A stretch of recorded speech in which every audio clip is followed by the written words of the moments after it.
네, 피해가 지금 심각한데요. 먼저 피해 상황부터 기자와 함께 짚어보도록 하겠습니다. 자, 구자준 기자, 지금 전국적으로 피해 상황을 먼저 집계를 해주시죠. 네, 오늘 오전 6시 기준으로 지난 9일부터 오늘까지 집계된 피해 상황을 설명드리겠습니다. 우선 인명 피해는 현재까지 사망 26명, 실종 10명, 부상 13명으로 집계됐습니다. 이 수치는 방금 전 보셨던 오송 지하차도 사고 상황은 포함되지 않은 수치라는 점 말씀드리겠습니다. 오송 지하차도는 현재 구조 작업이 진행 중이라서 인명 피해는 앞으로 더 늘어날 걸로 보입니다. 예. 특히 산사태가 일어난 경북 지역 피해가 좀 컸었는데요. 예. 경북이 이번 호우로 17명이 사망하고 9명이 실종됐습니다. 봉화, 영주, 예천, 문경, 상주 등의 피해가 집중됐는데 9,500여 가구에 통신장애가 발생하고 2,800여 가구에 전기가 공급되지 않기도 했습니다. 전국적으로 산사태나 침수를 우려해서 사전 대피하는 주민들도 늘어나고 있는데요. 지금까지 13개 시도, 87개 시군구에서 7,540명이 대피했는데 5,933명이 아직 귀가하지 못하고 있습니다. 예, 지금 저희 속보자만 나가고 있습니다만 제주를 제외한 전국에 산사태 위기 경보가 심각 단계가 발령됐다는 지금 자막이 나오고 있습니다. 저렇게 중장비를 동원해서 치우고 있지만 워낙 그 산사태 규모가 커서 주민들이 다시 집으로 돌아가기가 쉽지 않은 상황인 것 같습니다. 저렇게 물이 콸콸콸콸 넘치고 있고요. 절개지면이 저렇게 붕괴가 돼서 피해가 심각하다는 것을 느낄 수가 있겠습니다. 현재 아까 구자준 기자가 얘기했던 것처럼 오송 지하차도의 피해가 점점 늘고 있습니다. 어제만 해도 사망자가 1명이었는데 예. 오늘 새벽에 여러 명의 그 사망자가 발견됐다고요? 그렇습니다. 오늘 소방당국은 오늘 오전 6시부터 잠수부를 투입해서 양방향에서 투입을 해서 내부를 수색했는데요. 전날까지 사망자 1명, 구조자 9명을 제외하고 실종자 11명의 행방을 찾지 못했는데 오늘 6구의 시신이 추가로 발견된 겁니다. 우선 7시 26분쯤에 버스 앞쪽 출입구에서 52년생 여성이 발견됐습니다. 두 번째는 7시 31분쯤 버스 뒤편에서 시신이 한 구 추가로 발견돼서 청주시에 있는 하나병원으로 이송됐습니다. 세 번째 실종자는 버스 뒤편에서 7시 38분에 발견돼서 역시 하나병원으로 이송됐고 네 번째, 다섯 번째 실종자도 비슷한 시간대에 구조돼서 수습 중에 있고요. 8시 50분쯤에 지하차도 입구에서 70대로 추정되는 남성 시신 한 구가 추가로 발견됐습니다. 이로써 사망이 7명으로 늘어났고 구조는 9명입니다. 그러니까 지금 사망자가 전부 다 버스 안에서 발견된 거예요? 그렇습니다. 버스 안 또는 버스 인근에서 마지막에 발견된 시신은 이제 지하차도 입구에서 발견됐으니까요. 버스 인근에서 발견이 됐는데요. 물론 추가 확인이 필요합니다만은 지금 버스에 타고 있던 승객들의 피해가 큰 걸로 추정됩니다. 어제 오전 8시 반쯤이었으니까요. 또 토요일이었고 또 비도 와서 그 버스 안에 승객이 많지 않을 것으로 보였는데 굉장히 지금 보면 버스 안에 많은 승객이 타고 있었던 걸로 보입니다. 근데 버스 말고도 그 터널 안에 얼마나 많은 차들이 더 있다고 지금 소방당국은 추정하고 있는 겁니까? 소방당국의 추정과 경찰의 그 추정이 조금 다른 부분은 있습니다. 예. 그런데 경찰에 따르면 CCTV나 이런 분석 결과에 따르면 15대로 지금 추정이 되고 있고요. 예. 물론 지금 아직도 지하차도 안에 물이 많이 차 있는 상태라 배수 작업이 더 진행된 이후면 조금 더 명확하게 그 규모가 드러날 것 같습니다. 예, 이미 8만 톤 가까이 물을 빼냈는데도 6만 톤 가까이가 남아 있어서 저걸 다 어느 정도 빼야지만 도보로 사람들이 들어가서 차마다 다 사람들이 들어있는지를 보고 구조를 할 수 있을 테니까 일단 비가 좀 덜 와야겠고 빨리 좀 배수 작업이 이루어져야 될 것 같습니다.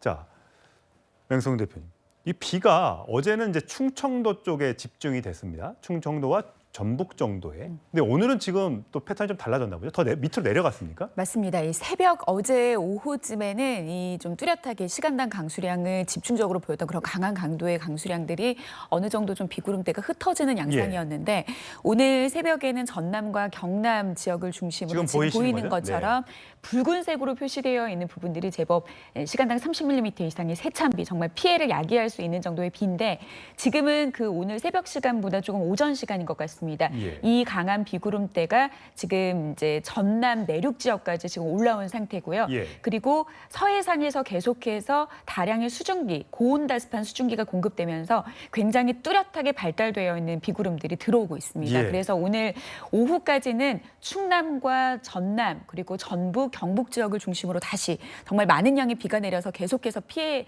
사고가 전해지는 이들 지역을 중심으로 오늘 오후까지도 세찬 비가 이어질 것으로 예상됩니다. 지금 보면 비구름대가 가로로 굉장히 길고요. 그 세로로는 저 두께감이 원래 장마전선 정체전선의 그 규모와 비슷합니까? 아니면 더 두껍습니까?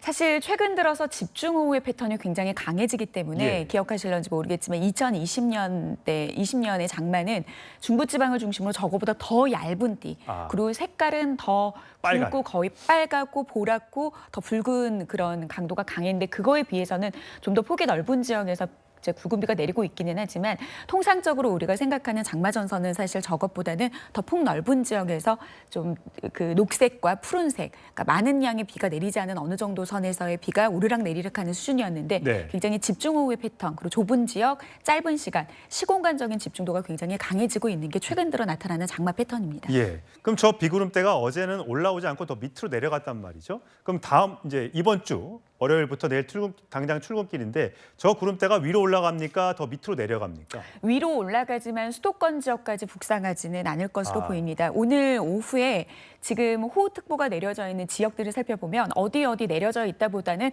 어디를 제외하고 전체가 내려졌습니다라고 할 정도로 어디입니까? 지금 수도권과 강원도, 물론 강원도 남부 일부 지역은 호우경보와 주의보가 내려져 있지만 거의 이들 중북부 그러네요. 지역을 제외한 대부분 지역 지금 경기도를 제외한 나머지 그렇죠. 밑에는 새파랗네요. 내려졌고요. 오늘 오전까지 예정상으로는 경기 남부 지역까지 오후 중으로는 호우주의보가 내려질 것으로 예비특보가 내려졌는데 지금 그 가능성은 적기 때문에 기상청에서 호우 예비특보는 다시 해제를 한 상황입니다. 예. 특히 제주도 같은 경우에는 산간 지역을 중심으로 호우경보가 내려졌는데요. 참 희한하게 북부 해안가 지역을 중심으로는 또 폭염특보가 내려졌습니까? 이 말은 폭염특보요? 덥고 습한 공기의 영향이 이 지형을 만났을 때는 충분히 비구름으로 발달할 수 있는 지금 불안정한 대기 상태라는 거를 뚜렷하게 보여줄 수 있는 그런 상황입니다. 예. 제가 열심히 날씨 앱을 켜고 다니지만 그 날씨 앱을 보더라도 이게 좀 많이 다르더라고요. 비가 안 온다고 했는데 비가 오기도 하고요.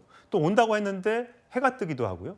이걸 워낙 국지적으로 소규모 지역에서 이렇게 비가 오다 보니까 그럴 수밖에 없나 보죠. 좀 최근의 날씨가 좀 그렇죠. 그러니까 맑았다가도 금세 흐려져서 비를 뿌리는 것 자체를 좀 대기가 그만큼 급변하게 불안정해진다라고 좀 이해를 하시면 될 것 같은데요. 예. 지금 이제 중계예보상으로는 사실 어제 오후까지는 이번 비는 일단은 한 수요일까지 그치고 이후에 주 후반에는 좀 구름만 많은 날씨가 나타날 것으로 예상을 했는데 지금 또 변수가 나타난 게 사실 7월과 8월이 되면은 이맘때 태풍이 가장 많이 발생을 많이 합니다. 물론 네. 모두 발생하는 태풍들이 우리나라에 영향을 주는 건 아니지만 그만큼 열대 해상에서도 불안정성이 강해지고 있는 상황인데 지금 필리핀 부근 해상에서 어제 오후 3시에 4호 태풍으로 발달한 태풍이 있습니다. 근데 태풍 같은 경우에는 우리나라 북태평양 고기압을 끌어올리면서 장마를 일찍 끝나게 만들 수 있는 변수로도 작용하지만 북쪽으로 밀어 올리는 밀어 올릴 수도 있기는 합니다. 하지만 어설프게 우리나라에 직접적인 영향은 아닐 경우에는 다량의 수증기를 공급하기 때문에 우리나라에 머물러 있는 비구름을 좀 더 발달시킬 수 있는 그런 상황이거든요. 예. 그러니까 이게 지금 하룻밤 사이에 후저로 작용을 한 거죠. 그래서 예. 지금 보시면 서해상에서 발달한 그 비구름대가 뚜렷하게 지금 사선을 그리면서 우리나라에 유입되고 있는 게 네. 지금 이 필리핀 4호 태풍에서 공급되고 있는 수증기의 영향의 간접적인 영향이라고도 볼 수 있겠습니다. 예, 그렇군요. 저 두꺼운 화면으로 보시는 저 두꺼운 구름띠가 어제는 이 충북과 경북 쪽에 걸쳐 있다가 현재는 밑에 내려가 있는 상태입니다. 저 충북 쪽에 구름대가 몰려 있으면서 어제 오송 지하차도에서 침수 피해가 난 건데, 자 구자준 기자, 이게 어제 화면을 보니까 버스가 물에 가득 이제 잠겨 있던데 이 옆에 있는 하천이 범람해서 물이 들어찬 거라면서요? 예, 예상이 안 된 겁니까? 미호강이 범람할 것까지는 예상을 못했던 걸로 지금 보입니다. 화면에 있는 오른쪽에 있는 강이 범람해서 지하차도로 물이 쏟아지고 있는 저 모습입니다. 저 빨간색이 버스로 보이는데 예. 저렇게 완전히 물에 갇혔습니다. 그러니까 강이 범람할 것까지는 예상을 못했던 걸로 추정이 되는 이유가 뭐냐면요. 소방당국과 경찰의 설명에 따르면 원래 이 무조건 도로를 지하차도를 통제하는 것이 아니라 수위를 봐가면서 자체 배수 시스템이 있기 때문에 수위를 봐가면서 통제를 한다는 겁니다. 예. 그런데 이번에는 통제를 안 했다는 겁니다. 예. 그러니까 강이 범람하는 것까지는 예상을 못했는데 갑자기 강이 범람하면서 한 3분여 정도의 그 짧은 시간 안에 물이 갑자기 들이차면서 이제 차량들이 빠져나가지 못하고 저런 사고가 발생한 걸로 추정됩니다. 근데 작년에 저희가 보도를 해드렸습니다만 포항에도 아파트 주차장이 침수가 되면서 많은 인명 피해가 났지 않습니까? 근데 비가 그렇게 많이 오고 제방이 뭐 붕괴된 것도 아니고 물이 이렇게 넘칠 수 있는 가능성은 충분히 예측 가능했을 텐데 왜 사전에 경보 시스템이 작동하지 않았을까라는 거에 대한 조사는 좀 필요해 보입니다. 일단 먼저 구조 작업이 끝난 뒤에요. 그렇습니다. 그 지자체에서도 계속 모니터링을 하고 있었다고 하거든요. 예. 그러니까 이제 가장 의문이 되는 지점이 바로 그겁니다. 모니터링을 하고 있었는데 왜 강이 범람할 것을 예상하지 못했느냐?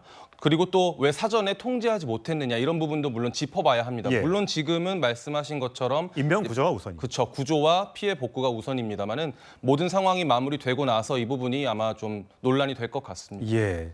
매번 저희가 이 큰 침수 피해를 겪고 나서 인재다. 사전에 대피를 제대로 대처를 못했다 이런 얘기를 하게 되는데 이번에는 그런 일이 좀 발생하지 않았기를 바랐는데 어떻게 되는지 한번 지켜보도록 하고요. 경북 지역에서는 산사태가 굉장히 심했습니다. 아까 제가 화면에도 많이 보여드렸습니다만 근데 이게 경사가 굉장히 심하지 않은 저기서 지금 화면에서 물이 쏟아지고 있습니다만 저 위에서부터 계속 비가 많이 내려서 그렇겠지만 이번 그 산사태 피해가 난 지역은 아주 가파른 지역은 아닌 것처럼 보였어요. 왜 이렇게 근데 인명피해가 컸던 거죠? 예, 그 산사태가 일어나지 않을 것으로 예상했던 그런 지역들 위주로 좀 피해가 좀 컸습니다. 예. 그 주민들조차도 사실은 여기는 산사태가 일어난 적이 없다거나 예. 일어날 리가 없다 이런 식으로 조금 안심했던 지역 위주로 산사태 피해가 컸는데요. 그만큼 좀 대비가 부족했던 부분도 있고 그리고 자연적으로 형성된 산지보다는요. 인간의 어떤 손이 닿은 뭐 절상면이 있거나 뭐 도로 닦은 면이 있거나 이런 인간의 손이 닿은 부분 위주로 산사태가 일어나기 마련인데 그 부분에 대한 대비가 어땠는지도 한번 들여다봐야 할 것 같고요. 예. 또 호우가 길어지면서 땅이 물을 머금었던 부분도 산사태의 주요 원인으로 꼽히고 있습니다. 예. 그래서 지금 주민들이 대피를 하고 있지만 그 사전에 대피하지 못했던 부분에서 피해가 발생한 걸로 보입니다. 예, 저희가 화면으로 집중 호우 시 주의사항을 전해드리고 있는데 산사태 전조 증상이 있다고 합니다. 바람 없이 나무가 흔들리고 이렇게 기울어질 때, 그 산지 경사면에서 물이 샘솟을 때는 이 산사태가 일어날 가능성이 있기 때문에 빨리 대피를 하셔야 된다고 합니다. 근데 지금 구자준 기자가 얘기했던 것처럼 우리 지역은 안전해. 지금까지 한 번도 산사태가 난 적이 없어. 라고 안심하실 것이 아니라 저런 전조 증상이 보이면 바로 인근으로 대피하시는 게 좋을 것 같습니다. 자. 궁금한 건 이렇게 많은 비를 뿌리고 있는 장마가 도대체 언제까지 계속될 것이냐 그겁니다. 언제 끝날까요? 보통은 6월 말, 7월 말 이렇지 않습니까? 맞습니다. 제주도가 6월 19일을 시작으로 이 중부지방이 7월 26일 정도가 되면은 보통 통상적으로 장마가 끝났는데요. 7월 26일이면 아직도 열흘 정도 남았다는 그렇죠. 건데요. 통상적인 기간도 아직은 남았습니다. 그러니까 장마가 종료가 된다라고 하는 거는 결국에는 장마 자체가 왜 생기는지에 대해서 좀 이해가 필요한데요. 네. 남쪽에서 이제 여름 초입이 되기 시작하면은 이제 열대 해상에서 발달한 그런 큰 덥고 습한 공기 덩어리가 슬슬슬 우리나라 부근까지 올라오게 됩니다. 그런 기존에 머무르고 있던 차고 건조한 혹은 차고 습한 공기들이 대립이 일어나면서 나중에 여름은 결국에는 이 남쪽의 덥고 습한 공기가 이 찬 공기들을 밀어내면서 만주 부근까지 정체 전선을 밀어내면서 이제 무더위가 찾아오는 게 장마의 시작과 끝이라고 볼 수 네. 있는데요. 어제까지 사실 나온 예보로 제주도 지역에 비가 있고 나머지 지역은 흐림으로 있을 때 아마 좀 어느 정도 볼 수 있는 기상 전문가들은 장마가 아직 끝나지 않았구나. 그 말은즉 결국에는 북태평양 고기압이 북쪽으로 북상하지 못하고 다시 남하한다라고 하는 거죠. 제주도에 지금 비 오고 있더라고요. 그렇죠. 근데 물론 이제 제주도의 비 같은 경우에 지금은 그곳에 정체 전선이 위치하는 것은 아니고요. 지금은 이제 충청도 조금 밑에 지역에 좀 위치한 것으로 추정이 되고 있습니다. 근데 수도권 지역에 계신 분들은 어제 주무실 때 좀 굉장히 많이 좀 선선했을 겁니다. 네. 잠에 자기 좀 편안했을 텐데요. 바로 북쪽에서 차고 건조한 공기가 내려왔기 때문에 수도권에 계신 분들은 비교적 여름치고는 선선한 밤을 맞이했지만 이 차고 건조한 공기와 남쪽에 머무르고 있는 덥고 습한 공기 그리고 이 4호 태풍으로 유발된 그런 간접적인 그런 수증기가 계속해서 우리나라 쪽으로 유입이 되면서 계속해서 이 불안정한 상태가 남북으로 오르내리고 있는데 무언가 둘 중에 하나가 힘이 센 세력이 밀고 올리게 된다라고 하면은 끝나거나 비가 그칠 텐데 지금 한반도 중간 부근에서 계속해서 대립해서 지금 공기 싸움을 하고 있다라는 건데요. 다음 주 돌아오는 2주죠. 2주 말고 그 다음 주까지도 26일까지 현재로서 나와 있는 열흘 예보는 26일까지 나와 있는데요. 그때까지는 비 예보가 계속 있습니다. 정체 전선의 영향으로 장맛비가 이어질 거고요. 그래도 조심스럽게 다행히 좀 볼 수 있는 거는 남부 지방의 비보다는 수도권 지역에 걸쳐 있다라고 하는 거는 그때쯤이 돼서는 이 정체 전선의 위치가 조금은 중부 지방까지 좀 북상을 한다는 거. 이대로 끌고 밀어 올린다라고 하면 뭐 평년 이맘때 수준 안에서 기간에서 장마는 종료될 것으로 보입니다. 장마가 끝났다고 해서 끝난 게 아니라고 요즘에 그렇지 않습니까? 기상이변과 지구 온난화 때문에요. 뭐 오히려 8월까지는 우기로 봐야 된다. 6, 7, 8월을 우기로 봐야 된다는 얘기까지 있는데 그렇게 봐야 되는 겁니까? 과거 30년 평균의 데이터, 그러니까 지금 앞서 말씀드렸던 장마의 기간도 결국에는 과거 30년 동안 평균적으로 나타난 그 기간을 보고 일반적으로 한 6월 19일쯤 시작해서 7월 26일 끝난다라고 보통 기상청은 과거의 관측 자료를 보는데요. 과거의 30년 평균 자료를 봤을 때는 7월 달 강수가 8월 달 강수보다 확연하게 많습니다. 네. 그런데 30년이 아니라 최근 10년으로 줄여서 통계치를 보면은 7월보다는 8월 강수량이 늘어나고 있는 패턴이거든요. 그러니까 그 말은 즉 장마라고 생각하는 우리가 오랜 기간 동안 여름철에 내리는 비는 국어학적인 정의인데 사실 일반 사람들이 생각하는 거는 거의 우기라고 생각하는 예, 개념이 예. 장마인데 이제는 그 우기라는 개념 자체를 여름철 한철 거의 한 5월부터 9월까지 비가 집중되는 시기를 우기라고 봐야 된다라는 그런 이제 좀 논의는 좀 해봐야 될 것 같습니다. 예, 그렇군요. 그래서 비 피해 더 오랫동안 대비를 해야 될 것 같습니다.